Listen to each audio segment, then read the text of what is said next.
اعوذ باللہ من الشیطان الرجیم، بسم اللہ الرحمن الرحیم۔ دورہ قرآن میں آج قرآن کا 21واں جز، سورۃ الروم۔ سورہ آیت نمبر 1 سے آیت نمبر 18 میں رومی پاس کے علاقے میں مغلوب ہوئے، پھر آیت نمبر 3 میں ہے وہ اپنی مغلوبیت کے بعد عنقریب چند سالوں میں غالب آ جائیں گے۔ نبی اکرم صلی اللہ علیہ وسلم کے مکہ میں قیام کے دوران رومی اور ایرانی سلطنتوں کے بیچ جنگ ہوئی اور ایرانی فتح مند ہوئے۔ مکہ کے مشرکین ایران کی حمایت کرتے تھے اور مسلمان رومیوں کی، کیونکہ وہ اہل کتاب تھے۔ اللہ نے اس سورہ میں پیشن گوئی کی کہ رومی چند سالوں میں دوبارہ غلبہ حاصل کر لیں گے، اور یہ پیشن گوئی ہجرت کے بعد صحیح ثابت ہوئی، اور یہ بات قرآن کی حقانیت اور اس کا من جانب اللہ ہونے کا بہت بڑا ثبوت تھی۔ مکہ کے مشرک بدستور جھٹلاتے رہے۔ اللہ انہیں اپنے ماحول اور تاریخ پر غور کرنے کا کہتا ہے۔ یہ تمام اس بات کی گواہی دیتے ہیں کہ یہ بامقصد تخلیق ہے اور ایک دن روز جزا برپا ہوگا۔ اس کے بعد آخرت کے دلائل، اور یہ واضح کیا کہ شفاعت کسی کے کام نہ آئے گی سوائے ان کے جن کے لیے اللہ کا اذن ہوگا۔ پھر آگے آیت نمبر 19 سے آیت نمبر 29 میں توحید اور آخرت کے دل نشین دلائل اور ایک مثال بیان ہوئی۔ آیت نمبر 28 میں فرمایا، وہ تمہارے لیے خود تمہارے اندر سے ایک تمثیل بیان کرتا ہے، کیا ہم نے تم کو جو رزق اور فضل بخشا ہے اس میں تمہارے مملوکوں میں سے بھی کوئی شریک ہیں کہ تم اور وہ اس میں برابر کے حقوق رکھنے والے بن گئے ہو، اور جس طرح تم اپنوں کا لحاظ کرتے ہو اسی طرح ان کا بھی لحاظ کرتے ہو۔ اسی طرح ہم اپنی آیات کی تفصیل کرتے ہیں ان لوگوں کے لیے جو عقل سے کام لیتے ہیں۔ بتایا کہ جب انسان خود اپنے غلاموں کے برابر ہونا گوارا نہیں کرتا تو اللہ کو اس کے مملوکوں اور مخلوق کے برابر لانے کی جسارت کس طرح کر لیتا ہے۔ پھر آیت نمبر 30 سے آیت نمبر 39 میں نبی اکرم صلی اللہ علیہ وسلم اور مومنوں کو حکم کہ اللہ کے لیے مکمل یکسو یعنی حنیف اور مخلص ہو کر دین کی پیروی کریں، اللہ کی طرف مسلسل رجوع کرتے رہیں، منیبین بن کر، اور نماز قائم کریں، آپس میں تفرقے سے بچیں، رشتہ داروں، مسکینوں، مسافروں پر خرچ کرنے کی حوصلہ افزائی ہے اور سود سے بیزاری کا اظہار ہے۔ پھر آگے آیت نمبر 40 سے آیت نمبر 60 میں مسلمانوں کو فتح کی بشارت صبر کے شرط کے ساتھ ہے۔ قریش کو تنبیہ کہ انہوں نے فساد پھیلایا ہے جس کی سزا بھگتیں گے۔ اللہ پر مومنوں کی مدد کرنا لازم ہے اور وہ کرے گا۔ وہ اللہ سبحانہ و تعالیٰ جو مایوسی اور ناامیدی کے بعد بارش برسا کر مردہ زمین کو زندگی بخشتا ہے، وہ مسلمانوں کو آزمائشوں، تکالیف اور ظلم سے ضرور نجات دے گا اور فتح عطا فرمائے گا۔ نبی اکرم صلی اللہ علیہ وسلم کو تسلی کہ آپ صلی اللہ علیہ وسلم کی کوششوں اور محنت میں کوئی کمی یا کوتاہی نہیں ہے، بلکہ منکرین اندھے بہرے ہیں، اس لیے فائدہ نہیں اٹھاتے۔ پھر سورہ کے آخر میں نبی اکرم صلی اللہ علیہ وسلم کو خبردار کیا گیا ہے اور آخرت سے اور ثابت قدمی کی تاکید فرمائی گئی ہے۔ اے اللہ تعالیٰ ہمیں مومنین میں شامل کرنا اور قرآن کی نعمت کے لیے اندھا بہرا نہ بنانا، آمین۔ پھر سورۃ لقمان شروع ہوتی ہے۔ آیت نمبر 1 سے آیت نمبر 11 تک میں بتایا کہ قرآن ایک حکیمانہ کلام ہے جو ہدایت اور رحمت ہے انسانوں کے لیے، مگر فائدہ وہ اٹھائیں گے جو محسن ہوں گے، جنہوں نے اپنی فطری صلاحیتوں کی حفاظت کی ہوگی اور دل سے ہدایت کے خواستگار ہوں گے، یہی لوگ ابدی فلاح پائیں گے۔ اس کے برعکس متکبر لوگ جو اللہ کے کلام پر جھوٹی اور لہ باتوں کو ترجیح دیں گے تو وہ ذلت کے عذاب کا شکار ہوں گے۔ اللہ نے یہ عظیم الشان کائنات بنائی اپنی قدرت اور حکمت سے، تو ان مشرکوں سے پوچھو ان کے شرکا نے کیا کیا تخلیق کیا ہے، اگر کیا ہے تو پیش کریں۔ آیت نمبر 12 سے آیت نمبر 19 میں لقمان کی وصیت جو انہوں نے اپنے بیٹے کو کی۔ لقمان عربوں ہی میں ایک حکیم شخص گزرے تھے۔ ان کی وصیت کے ذکر سے مقصود قریش کو یہ بتانا ہے، یہ ان کی قوم کے اچھے لوگوں نے بھی انہی اصولوں کی تعلیم دی جو رسول اللہ صلی اللہ علیہ وسلم دے رہے تھے، پھر وہ ان نیک آباء و اجداد کے بجائے غلط کاروں کی پیروی کیوں کرتے ہیں۔ لقمان کی وصیت کی پھر اہم باتیں ہیں کہ شرک سے اجتناب کی تاکید ہے، اللہ والدین پر احسان کی تلقین فرماتا ہے، اللہ کے علم کی وسعت اور باریک بینی کی مثال دی گئی ہے، نماز میں ثابت قدمی، نیکی کی تلقین اور برائی سے روکنے کی نصیحت ہے، تکبر اور شیخی بگاڑنے سے ممانعت ہے، آواز اور چال میں اعتدال اور میانہ روی اختیار کرنے کی تلقین ہے۔ پھر آگے آیت نمبر 20 سے آیت نمبر 34 میں توحید کے دلائل اور نشانیوں کی طرف توجہ دلائی، مگر پھر بھی لوگ معجزے طلب کرتے ہیں۔ انہیں بتایا گیا کہ اگر زمین میں جو درخت ہیں وہ قلم بن جائیں اور سمندر 7 مزید سمندروں کے ساتھ روشنائی بن جائیں، تب بھی یہ جو ہیں اللہ کے کلمات کا حق ادا نہیں کر سکتے۔ بے شک اللہ تعالیٰ زبردست اور حکیم ہے۔ پھر آگے بتایا کہ انسانی فطرت میں صرف ایک اللہ کی عبادت کی تڑپ موجود ہے۔ انسان جب کبھی کسی مصیبت میں ہوتا ہے تو صرف اللہ ہی کو پکارتا ہے، مگر مصیبت ٹلنے کے بعد پہلی روش پر پلٹ جاتا ہے۔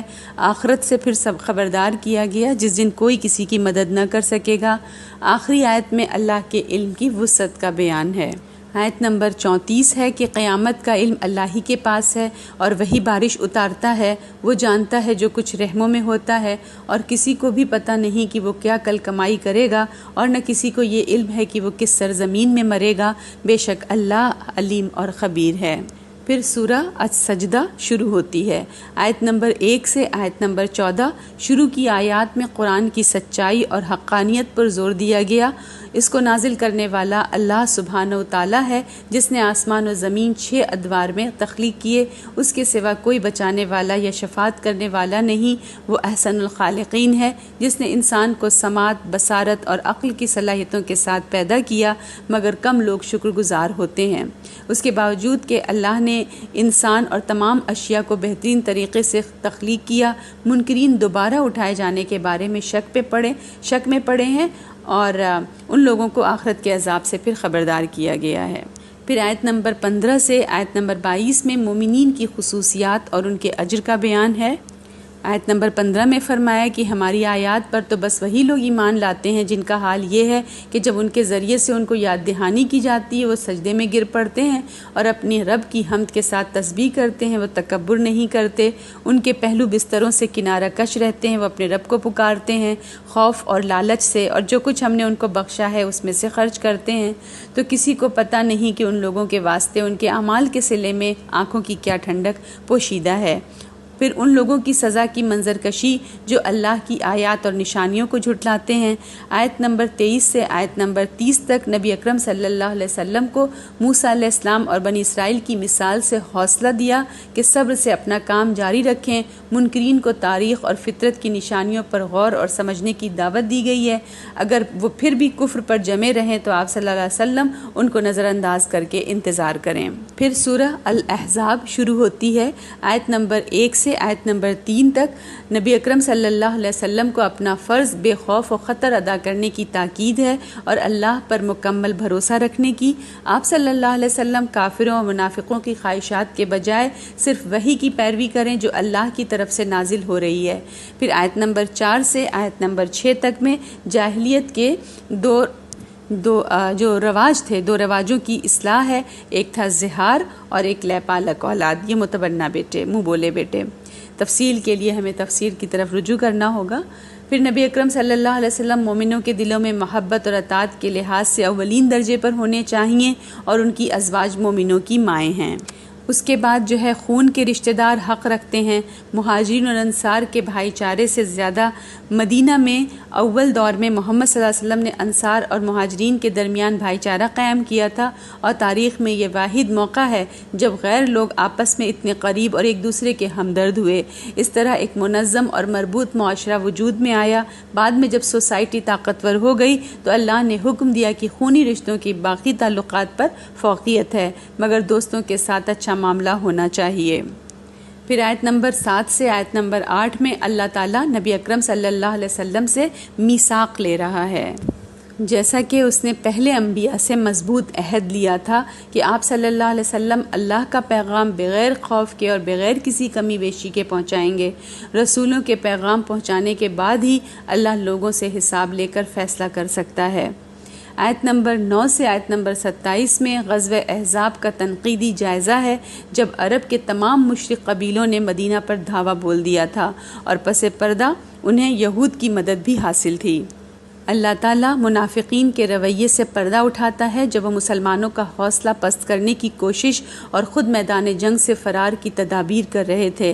یہ سب وہ بزدلی اور موت کے خوف سے کر رہے تھے، حالانکہ موت سے فرار ممکن نہیں۔ منافقین کو بتایا کہ ان کے لیے نبی اکرم صلی اللہ علیہ وسلم میں بہترین نمونہ ہے، مگر انہوں نے نبی اکرم صلی اللہ علیہ وسلم کی پیروی نہ کی۔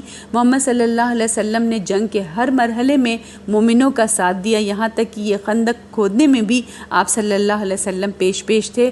اس کے بعد منافقین کے بالمقابل سچے مومنوں کا طرز عمل بیان ہوا۔ غزوہ احزاب جیسے امتحانات ضروری ہوتے ہیں تاکہ مومنین اور منافقین میں فرق ہو سکے۔ پھر اس کے بعد چند آیات میں یہود کے قبیلے بنو قریظہ کا تذکرہ ہے، جنہوں نے غزوہ احزاب میں مسلمانوں کو دھوکہ دیا اور پھر نبی اکرم صلی اللہ علیہ وسلم نے ان کا محاصرہ کیا اور انہیں سخت سزا دی۔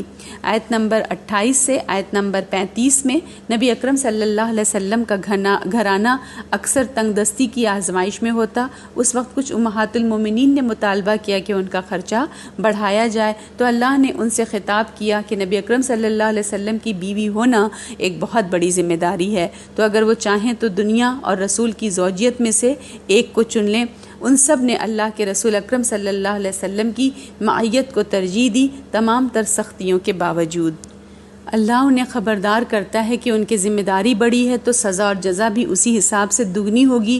اس کے بعد ازواج نبی کو حجاب اور آداب کے بارے میں کچھ ہدایات ہیں تاکہ وہ منافقین کے حربوں سے بچ سکیں جو وہ اللہ کے نبی اکرم صلی اللہ علیہ وسلم اور ان کے خاندان کو بدنام کرنے کے لیے کرتے تھے۔ ان سے کہا گیا کہ جاہلیت کے طریقوں کو چھوڑ کر اللہ کی آیات اور نبی اکرم صلی اللہ علیہ وسلم کی حکمت کا ذکر کریں اور انہیں پھیلائیں۔ آیت 35 مومنوں کی مطلوبہ صفات بیان کرتی ہے۔ آیت نمبر 36 سے آیت نمبر 48 میں زینب بنت جہش رضی اللہ تعالیٰ عنہا کی زید بن حارثہ رضی اللہ عنہ سے طلاق کا واقعہ اور پھر ان کی رسول اکرم صلی اللہ علیہ وسلم سے شادی کا ذکر ہے۔ زید رضی اللہ عنہ آپ صلی اللہ علیہ وسلم کے منہ بولے بیٹے تھے۔ آپ صلی اللہ علیہ وسلم کی زینب رضی اللہ عنہ سے شادی سے عرب کا صدیوں پرانا رواج ختم کیا گیا، جس میں متبنہ بیٹے یعنی منہ بولے بیٹے کو بالکل سگے بیٹے کی حیثیت حاصل تھی۔ منافقین نے اس موقع پر پروپیگنڈے کا طوفان کھڑا کیا تو ان کے پھر سوالوں کے جوابات دیے گئے ہیں۔ یہ رواج عرب معاشرے میں اتنی جڑ پکڑ چکا تھا کہ صرف نبی اکرم صلی اللہ علیہ وسلم ہی اس کو توڑ سکتے تھے اپنی مثال سے، ورنہ کوئی بھی اس غلط رسم کو توڑنے کی ہمت نہ کرتا۔ اس رواج کی وجہ سے بہت سے مسائل تھے، وراثت کے اور خونی رشتہ داروں اور لے پالک اولاد کے درمیان جھگڑوں کی شکل میں۔ اس موقع پر نبی اکرم صلی اللہ علیہ وسلم کی خوبصورت صفات بتائی گئیں کہ شاہد ہیں، مبشر ہیں، نذیر ہیں، داعی اللہ ہیں اور سراج منیرہ ہیں۔ یہ اس لیے کہ اگر مومنوں کے دل میں نبی اکرم صلی اللہ علیہ وسلم اور زینب رضی اللہ تعالیٰ عنہ کی شادی کے بارے میں شکوک و شبہات ہیں تو وہ دور ہو جائیں۔ پھر آیت نمبر 49 سے آیت نمبر 52 میں مومنین کو 4 بیویوں کی اجازت تھی اور زینب رضی اللہ تعالیٰ عنہ آپ صلی اللہ علیہ وسلم کی 5ویں بیوی تھیں۔ اس بات پر بھی منافقین نے ایک مہم برپا کی، پروپیگنڈا کیا۔ اس کے جواب میں نبی اکرم صلی اللہ علیہ وسلم کی خاص ذمہ داریاں اور اس سلسلے میں خصوصی حقوق بتائے گئے۔ انہوں نے اپنے مشن کی تکمیل اور بہت سی دوسری وجوہات سے زیادہ شادیاں کیں۔ پھر آیت نمبر 53 سے آیت نمبر 62 میں مسلمانوں کو نبی اکرم صلی اللہ علیہ وسلم کے ادب اور توقیر کے سلسلے میں ہدایات ہیں۔ منافقین کی بہتان ترازیوں اور افواہوں سے بچنے کے لیے نبی اکرم صلی اللہ علیہ وسلم کی ازواج اور مومن عورتوں کو حکم ہوا کہ باہر نکلتے وقت خود کو چادروں سے ڈھانپ لیں۔ منافقین کو خبردار کیا گیا کہ اگر انہوں نے اپنا طرز عمل نہ بدلا تو اللہ ان کا بھید کھول دے گا۔ مسلمانوں کو نبی اکرم صلی اللہ علیہ وسلم پر درود بھیجنے کی تاکید ہے، منافقین کے رویے کے بالمقابل جو آپ کو ایذا اور تکلیف دیتے ہیں۔ درود پڑھنا ہی صرف وہ طریقہ ہے جس کے ذریعے ہم نبی اکرم صلی اللہ علیہ وسلم کا کچھ شکریہ ادا کر سکتے ہیں، ان کی اس انتھک محنت کے لیے جو انہوں نے 23 سال مسلسل ہمیں اللہ تعالیٰ کا پیغام پہنچانے کے لیے کی، اور آپ صلی اللہ علیہ وسلم اس سلسلے میں اور اپنے مشن کی تکمیل کے لیے بے شمار جسمانی اور روحانی اذیتوں سے گزرے۔ پھر آگے آیت نمبر 63 سے آیت نمبر 78 میں آخرت کے دن کی یاد دہانی جب کافروں کا کوئی مددگار دستیاب نہ ہوگا۔ مومنوں کو سچ اور حق بات کہنے کی تلقین ہے اگر وہ اللہ کی مغفرت چاہتے ہیں۔ منافقین کو بنی اسرائیل کی پیروی سے روکا گیا ہے جنہوں نے موسیٰ علیہ السلام کو بہت تکالیف پہنچائیں۔ پھر آگے آخری آیات کا مفہوم یہ ہے کہ زمین میں اللہ کا نائب اور خلیفہ ہونا اور دنیا میں امتحان کے لیے بھیجے جانا انسانوں پر بہت بھاری بوجھ ہے، ایسا بوجھ جو آسمان و زمین میں بھی اٹھا نہیں سکتے۔ اللہ نے انسان کو یہ ذمہ داری اس لیے سونپی کہ وہ خاص خصوصیات کا حامل ہے۔ اللہ تعالیٰ فرماتا ہے کہ انسان ظالم اور جاہل ہے، مگر اس میں ان کی مخالف صفات یعنی عدل اور علم اور حکمت بھی پائی جاتی ہیں۔ ان متضاد صفات کی موجودگی نے انسان کو اس امتحان کے قابل بنایا۔ اب یہ اس کا اختیار ہے کہ کون سی صفات پروان چڑھائے یا استعمال کرے۔ اسی امتحان کی بنیاد پر اللہ منافقین، مشرکین اور مومنین میں امتیاز کرے گا اور انہیں اس حساب سے جزا اور سزا دے گا۔ اللہ تعالیٰ ہمیں مومنین میں شامل کرے اور شرک و نفاق کی گندگی سے محفوظ رکھے۔ آمین۔ والسلام علیکم ورحمۃ اللہ وبرکاتہ۔